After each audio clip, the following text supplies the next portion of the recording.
वह नदी चलते चलते थक गई। तभी उसे सामने एक पहाड़ दिखाई दिया। उसे लगा, अरे वाह, ये पहाड़ को तो कहीं भी चलना नहीं पड़ता, बस एक ही स्थान पर खड़ा रहता है। नदी ने पहाड़ से अपनी मन की व्यथा सुनाई। हे पहाड़, काश मैं भी तुम्हारी तरह खुश नसीब होती, मुझे भी एक स्थान मिला होता रहने को। मुझे तो बहते ही जाना होता। कई बार तो मार्ग में बाधाएं भी आती हैं, जिसके कारण मुझे ही अपना मार्ग तय करना पड़ता। कभी मेरे मार्ग में कोई विशाल पत्थर आ जाता तो कभी विशाल पेड़। आपको क्या बताऊं मेरे दोस्त, मेरी कितनी तकलीफ है।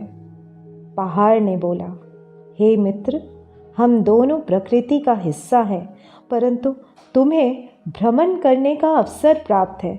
मैं तो एक जगह खड़े खड़े थक जाता हूँ, कहीं भी नहीं जा सकता। तुम्हें देखता तो मुझे लगता, काश मैं नदी होता, कितनी सुंदर सुंदर स्थान पर मुझे भ्रमण करने को मिलता, कितने ही पेड़ पौधे जीव देखने को मिलते। नदी को लगा, जिस पहाड़ को वह खुशनसीब सोच रही थी, वह तो खुद के स्थिति से दुखी है। वह तो नदी बनना चाहता है। नदी को एक नई सोच मिली। उसे लगने लगा, सच में हर दिन उसे नए स्थान जाने का अवसर मिलता, लोगों के प्यास बुझाने का सम्मान मिलता, जीव को शीतलता प्रदान करने का अवसर मिलता। सच में चलते चलते कितनी सुंदर यात्रा होती है उसकी, और समुद्र में लीन होने पर एक विशालता का अनुभव। पहाड़ ने भी सोचा, मैं इतना विशाल एक स्थान पर रहकर सभी के मन में पूर्णता का एहसास जगाता हूँ। मैं आंधियों का सामना कर खेतों को नष्ट होने से बचाता हूँ।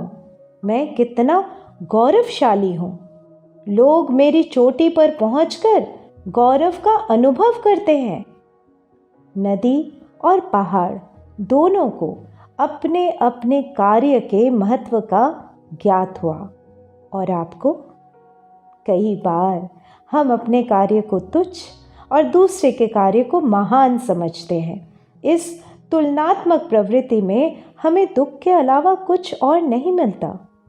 अगर प्रकृति ने, भगवान ने आपको इस संसार में कोई कार्य सौंपा है, तो वह तुच्छ कैसे हो सकता है?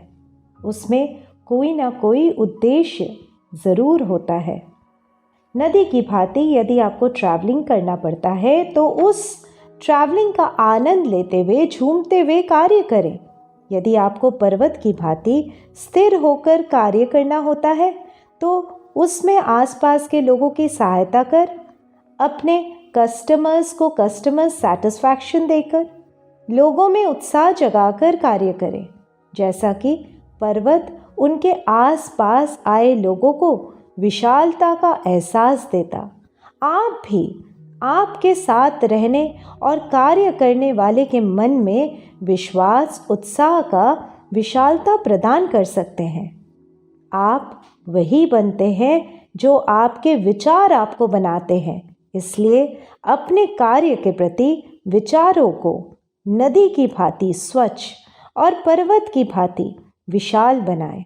आपका जीवन स्वयं ही स्वच्छ और विशाल बनता जाएगा। धन्यवाद।